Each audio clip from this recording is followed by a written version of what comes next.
Hello friends, I welcome all of you to biology booster YouTube channel. और दोस्तों, ये जो वीडियो है ये आरआरबी जेई स्टूडेंट के लिए है। तो आरआरबी जेई में बायोलॉजी हम लोग कंप्लीट कर रहे हैं, बायोलॉजी का सिलेबस हम लोग कर रहे हैं और उसमें 13 वीडियो मैं अपलोड कर चुका हूं। ठीक है, तो 13th वीडियो तक मैं अपलोड कर चुका हूं, ये 14th वीडियो है।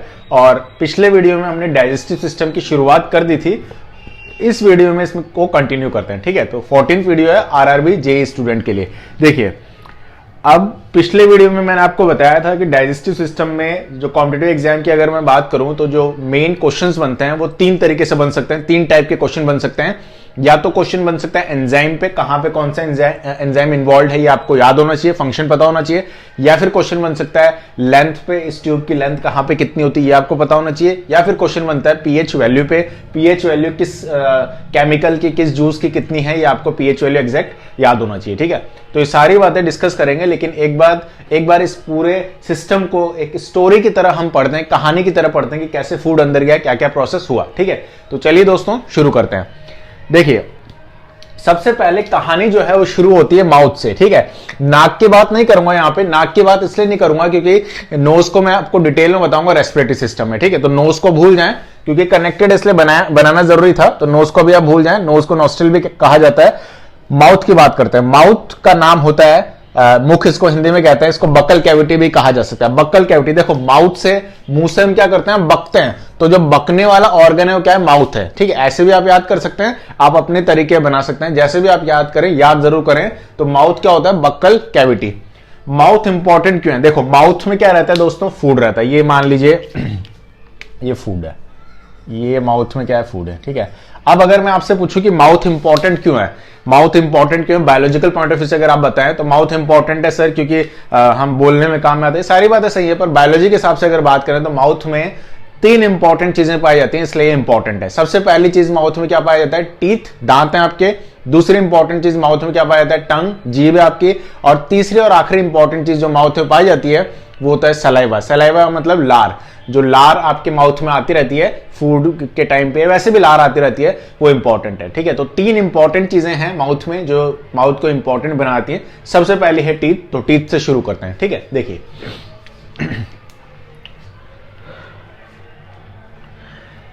तो देखो माउथ, सबसे पहले हम स्टार्ट कर रहे हैं माउथ से, और माउथ में सबसे पहले हम लेते हैं टीथ को। टीथ यानी कि दांत। दांत इंपॉर्टेंट क्यों है, दांत इंपॉर्टेंट चबाने में काम में आते हैं, ग्राइंड करते हैं फूड को, ये सारी बातें, लेकिन बायोलॉजिकल पॉइंट ऑफ व्यू से हमें बात करनी है क्योंकि, तो देखो सबसे पहली बात आप ये याद रखना कि कोई एडल्ट है, अगर कोई एडल्ट है, कोई वयस्क है, तो एडल्ट में क्या होता है दोस्तों, एक डेंटल फॉर्मूला होता है हमारा। ठीक, क्या होता है, डेंटल फॉर्मूला।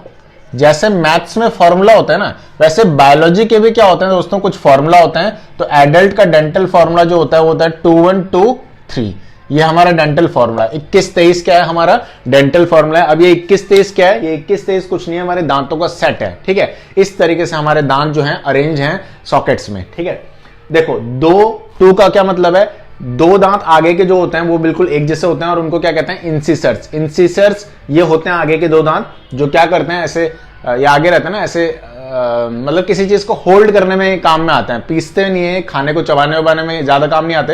ये क्या करते हैं, किसी चीज को होल्ड करने में, बिस्किट, बर्फी वगैरह कुछ ऐसे आप पकड़ सकते हो, या फिर ऐसे आप हंसेंगे तो दिखेंगे। तो स्माइलिंग टीथ भी है और बाकी इसका कोई फंक्शन नहीं है। ठीक है, अच्छा क्या आपने हाथी देखा है, हाथी आपने देखा होगा, तो हाथी में वो दांत निकला रहता है, ऐसे ऐसे दांत निकला रहता है। तो कौन से दांत होता है, कई स्टूडेंट कहते हैं दिखाने वाला दांत होता है। अरे दिखाने वाला दांत तो है वो, लेकिन एक्चुअल में बायोलॉजी के हिसाब से अगर मैं टर्म पूछूं तो कौन से दांत है, वो इंसिसर है दोस्तों। ठीक है, ये आगे के जो दांत होते हैं ना, इन्हें हम क्या कहते हैं, इंसिसर्स। अरे कहते हैं नहीं कहते हैं,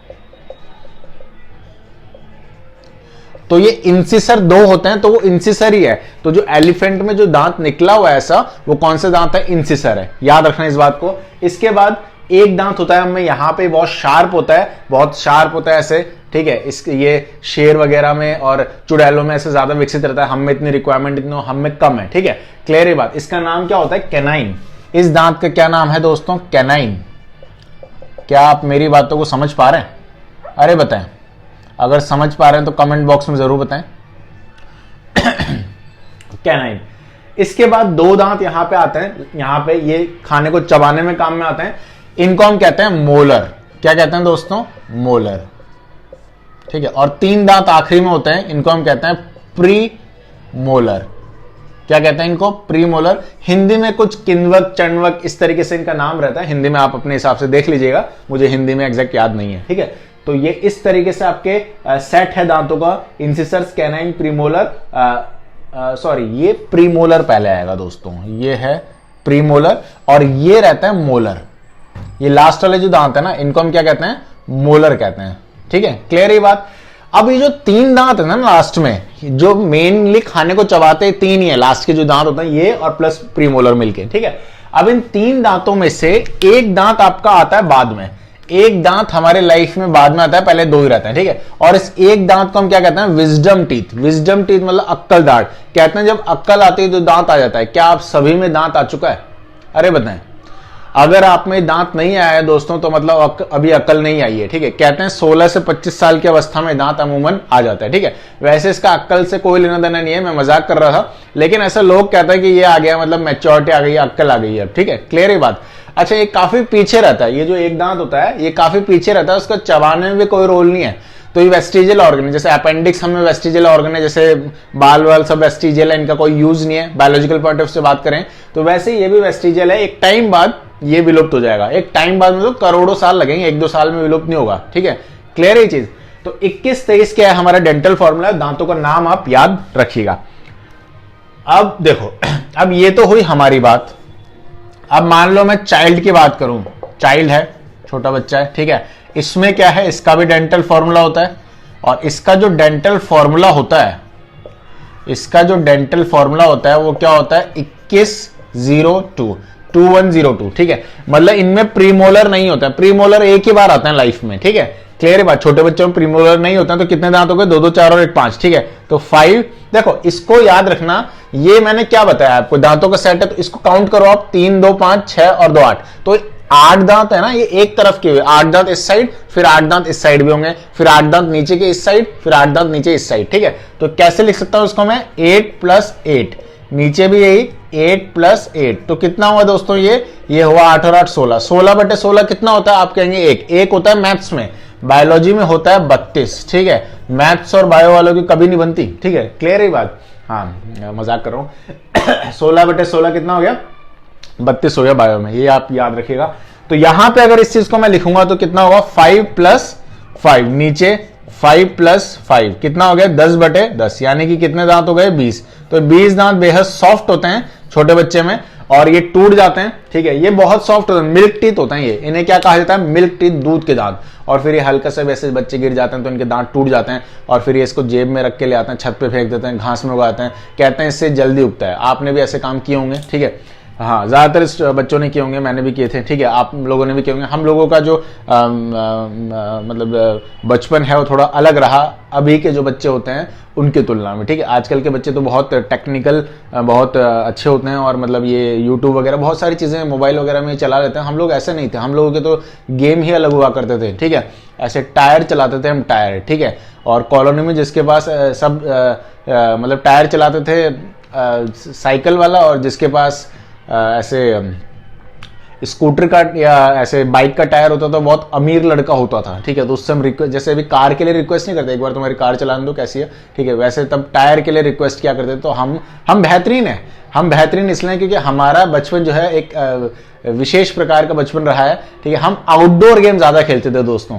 आजकल जो बच्चे होते हैं वो आउटडोर गेम ज्यादातर गायब होते जा रहे हैं, और इंडोर गेम मतलब एक तरीके से सोशल मीडिया में पूरा हम जाते जा रहे हैं, और ये कहीं ना कहीं आपकी हेल्थ को भी अफेक्ट करेगा, और उसके सिम्टम्स दिखने लगे हैं, और आगे जाके बहुत सारे सिम्टम्स हमको नजर आएंगे। ठीक है, खैर ये एक अलग मुद्दा था, ये एक अलग चीज थी, कभी इसको डिस्कस करेंगे बाद में। ठीक है, कोई टॉपिक पे आएगा तब।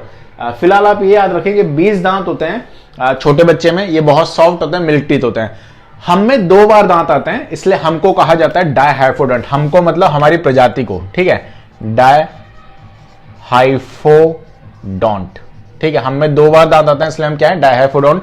लेकिन हमारी जिंदगी में 3 बार दांत भी आते हैं। जब हम 100 साल के हो जाएंगे तो हमें 1 बार दांत और आने लगते हैं। ठीक है, कई लोग कहते हैं सर मेरी नानी जो है 100 साल की हो गई थी तो मैंने उनके दांत देखे थे। कैसी बातें करते हैं आप, ये बिल्कुल गलत जवाब है। ठीक है, कोई भी 100 साल का हो जाएगा उसमें दांत दोबारा नहीं आएंगे। दांत 2 ही बार आते हैं हमारे लाइफ में, एक बार तो आ चुके हैं, एक बार तो टूट गए आके, ठीक है, छोटे थे तब, और एक बार अभी हैं। और अभी जो दांत हैं ये परमानेंट हैं, ये जिंदगी भर आपके साथ रहेंगे। तो इनका ध्यान रखें। नहाना ना नहाना आपका पर्सनल डिसीजन हो सकता है, जैसे मैं हमेशा बोलता भी हूं, लेकिन दांतों को साफ रखें। पेप्सोडेंट क्लोजअप से इसको चमकाते रहें। क्यों? क्योंकि मरने के बाद भी अंत तक ये आपका साथ निभाएंगे। जीवन में सब कुछ जल जाएगा एक दिन, सब कुछ बॉडी वगैरह सब कुछ खत्म हो जाता है, लेकिन दांत बच जाते हैं फायर के बाद भी, यानी कि आग को भी रेजिस्ट कर जाते हैं टीथ। और जब राख वगैरह ऐसे कलेक्ट की जाती है मरने के बाद हिंदुओं में, तो उसमें टीथ मिलते हैं।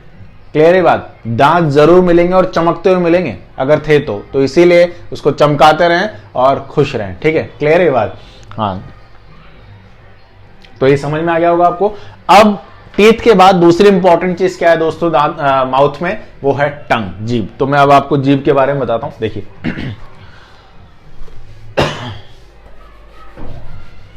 टंग समझते हैं अब हम।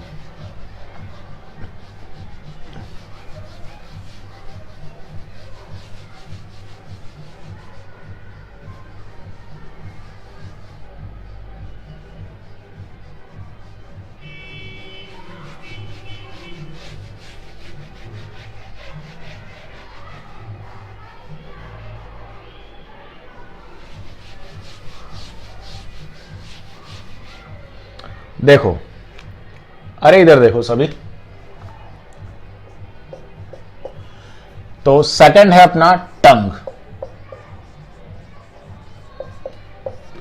ये मान लीजिए आपकी टंग है, ये क्या है? आपकी टंग है मान लो। अब टंग में आगे की तरफ यहां पे क्या पाए जाते हैं? टेस्ट बर्ड पाए जाते हैं, ठीक है। और कौन से टेस्ट बर्ड होते हैं यहां पे? स्वीट, स्वीट, स्वीट यानी कि मीठा। यहां पे कौन सा टेस्ट बर्ड होगा? मीठा, ठीक है। अच्छा, यहां पे भी एक टेस्ट बर्ड होता है, यहां पे भी एक टेस्ट बर्ड होता है, और इसे हम कहते हैं बिटर। क्या कहते हैं इसे? बिटर। बिटर यानी कि कड़वा। तो यहां पे कैसा स्वाद आएगा आपको? कड़वा, कड़वेपन का एहसास होगा आपको यहां पे। अच्छा, यहां पे भी एक टेस्ट बर्ड होता है, और यहां पे कौन सा टेस्ट बर्ड होता है? ये होता है अनियन एंड गार्लिक बर्ड, यानी कि लहसुन प्याज चटपटे खाने का स्वाद आपको यहां से आएगा। यहां पे कैसा लगेगा आपको? चटपटा, ठीक है। अच्छा,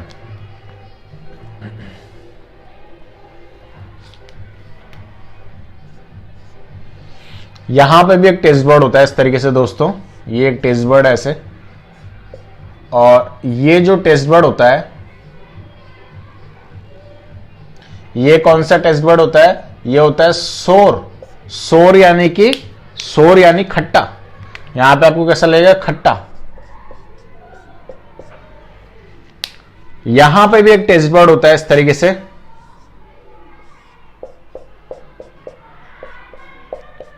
और ये टेस्ट बर्ड कैसा होता है? सॉल्टी। सॉल्टी यानी कि नमकीन। यहां पे आपको कैसा लगेगा? नमकीन स्वाद आएगा आपको यहां पे, ठीक है। और यहां पे बिल्कुल मिड में कोई टेस्ट बर्ड नहीं होता दोस्तों। यहां पे जीभ जो है आपकी इस तरीके से खुरदरी होती है, कहीं खाना फिसल के गिर ना जाए, तो इसका खुरदरी होना भी बहुत जरूरी है। अब आप में से कई लोगों को ऐसा लग सकता है कि सर नहीं ऐसे थोड़ी होता है, हम तो खाते हैं हमें टेस्ट आता है, आप तो कहते हो यहाँ टेस्ट आता है। अरे ऐसा ही होता है। आप इस वीडियो के बाद एक प्रैक्टिकल करके देखना, आप हथेली पे ऐसे नमक लेना, ठीक है, और इसको जीभ की टिप पे टच करके देखना, आपको यहाँ नमक का स्वाद नहीं आएगा, ठीक है। क्लियर है बात? हाँ, खीरा हम पूरा खा लेते हैं तब पता पड़ता है कड़वा है ये कई बार, ठीक है, क्योंकि कड़वेपन का स्वाद यहां है, यहां नहीं तो हमें स्टार्टिंग में टच करते पता नहीं पड़ जाता कड़वा है ये। तो ऐसा ही होता है दोस्तों, ठीक है। जीभ पे अगर क्वेश्चन आता है, टंग पे क्वेश्चन आता है, तो दो तरीके से क्वेश्चन बन सकता है आपके लेवल के हिसाब से। या तो आपसे पूछ सकता है कहां पे कौन सा टेस्ट बर्ड है, आपको एग्जैक्ट एक्यूरेट बिल्कुल पता होना चाहिए। या फिर आपसे पूछ सकता है कि शरीर की सबसे मजबूत मसल, सबसे मजबूत पेशी बताइए। तो शरीर की सबसे मजबूत पेशी होती है आपकी जीभ यानी कि टंग, ठीक है। तो दूसरी इंपॉर्टेंट चीज माउथ में क्या थी? टंग। तीसरी इंपॉर्टेंट चीज माउथ में है सलाइवा, लार। तो लार की बात अब करते हैं। देखिए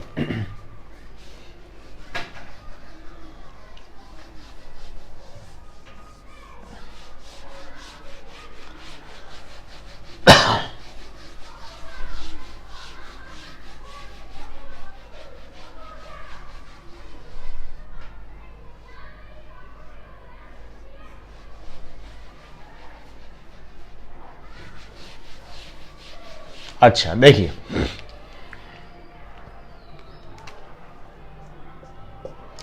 तीसरी इंपॉर्टेंट चीज जो माउथ में है वो है सलाइवा। सलाइवा, लार। देखो एक दिन में हम 1 से 1.5 लीटर लार लगभग बनाते हैं, ठीक है। एक दिन में हम लगभग 1 से 1.5 लीटर लार बनाते हैं और उसमें से 90% लार हम पी जाते हैं, 10% हम थूक देते हैं। और ऐसा होना बहुत जरूरी भी है। लार जो है होना बहुत जरूरी, लार का बनना बहुत जरूरी है, क्योंकि डाइजेशन में भी रोल प्ले करता है और खाने को खिसकाने में आगे इसका योगदान रहता है, ठीक है। देखिए अब लार के कॉम्पोजिशन की अगर मैं बात करूं दोस्तों, तो लार बना होता है 2 इंपॉर्टेंट चीजों से। एक तो इसमें पानी होता है, वाटर है, जल है, और दूसरी इंपॉर्टेंट चीज इसमें क्या है दोस्तों, इसमें है एंजाइम। क्या है इसमें, एंजाइम है। एंजाइम है 2, कौन कौन से, 2 एंजाइम कौन कौन से पाए जाते हैं। एक तो पाया जाता है अमाइलेज, अमाइलेज जिसको सैलिवरी अमाइलेज भी बोल सकते हैं या टाइलिन भी बोल सकते हैं आप। क्या बोल सकते हैं, टाइलिन। पी साइलेंट रहता है तो टाइलिन पढ़ते हैं इसको। एक तो ये नाम है, दूसरा नाम है लाइजोजाइम। दूसरा नाम क्या है इसका, लाइजोजाइम। अरे क्या आप मेरी बातों को समझ पा रहे हैं, तो लाइजोसोम इसका नाम है, ठीक है।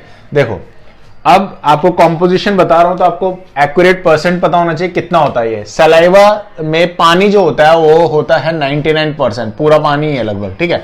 1% एंजाइम होता है, लेकिन 1% भी बहुत काम का है, अमाइलेज और लाइसोजाइम, ठीक है। अब देखो पानी के बारे में ज्यादा डिस्कशन मैं इसलिए नहीं करूंगा क्योंकि इसको ब्लड वाले टॉपिक में मैं आपको डिटेल में बता चुका हूं, वाटर क्यों इंपॉर्टेंट है और वाटर क्या है, ठीक है। एंजाइम की बात करें तो सलाइवा में 1% एंजाइम है, लेकिन ये बहुत इंपॉर्टेंट है। पहला एंजाइम होता है अमाइलेज या टाइलिन इसको कह सकते हैं, और ये क्या करता है दोस्तों, ये कार्बोहाइड्रेट को पचाता है। स्टार्च कार्बोहाइड्रेट जो होता है इसको डाइजेस्ट करता है, लेकिन कमाल की बात यह है कि ये पूरा डाइजेस्ट नहीं कर पाता, ये आधा ही डाइजेस्ट कर पाता है स्टार्च को। हाफ स्टार्च डाइजेशन, स्टार्च का हाफ ही डाइजेशन यहां पे हो पा रहा है, ठीक है, क्लियर है बात। लेकिन डाइजेशन हो रहा है, इसलिए कोई आपसे पूछे कि खाने का पाचन कहां से शुरू हो जाता है, तो खाने का पाचन माउथ से ही शुरू हो जाता है। इस बात को आप याद रखिएगा, समझ पा रहे हैं आप, ठीक है।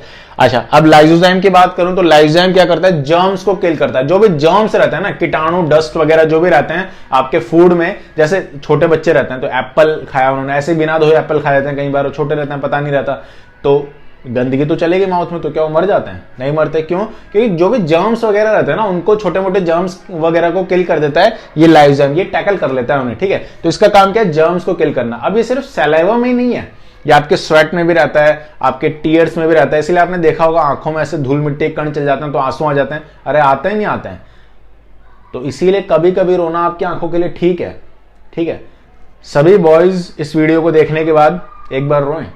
बॉयज से इसलिए कह रहा हूं क्योंकि वी रेयरली क्राई, ठीक है। ऐसा पाया गया एक रिसर्च में कि गर्ल्स जो है वो 40 to 60 टाइम रोती हैं साल में, जबकि बॉयज जो है वो 4 to 5 टाइम या 6 टाइम ही रोते हैं। तो इसलिए मुझे पता है बीइंग एज अ बॉय आपको रोना ऐसे तो आएगा नहीं, तो प्याज काट के रो लें या कोई मूवी देख लें, कोई बोरिंग मूवी देख लें, 30 मार खा, सुपर नानी, ठीक है।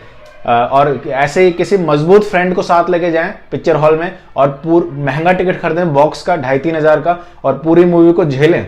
हो सकता है आपके आंसू निकल जाएं, डायरेक्टर का दुख आप समझ जाएं, और किसी भी तरीके से रोएं, आपकी चॉइस है, लेकिन रोएं जरूर, टाइम टू टाइम थोड़ा थोड़ा रोते रहें ताकि आपकी आंखें जो है वो बिल्कुल क्लीन होती रहें, ठीक है। बाकी गर्ल्स को ये प्रॉब्लम नहीं होगी क्योंकि अमूमन जो है रोने वाली हैबिट बीच बीच में हो जाती है, ठीक है। अच्छा मैं ये नहीं कह रहा हूँ कि गर्ल्स कमजोर हैं या बॉयज ज्यादा मजबूत हैं, ये नेचर की थोड़ी सी बात होती है, ठीक है। और इसमें रोने से कभी भी ये नहीं कहा जा सकता कि कोई इंसान रो रहा है तो वो कमजोर है या कोई इंसान नहीं रोता है तो मजबूत है, ठीक है। ये एक अलग मुद्दा है, खैर, ठीक है। तो क्या आप इसे समझ पाए? अब देखो एक और बात याद रखना कि खाना जब माउथ में रहता है ना तो इसका नाम होता है क्या, बोलस। क्या नाम होता है इसका दोस्तों, बोलस।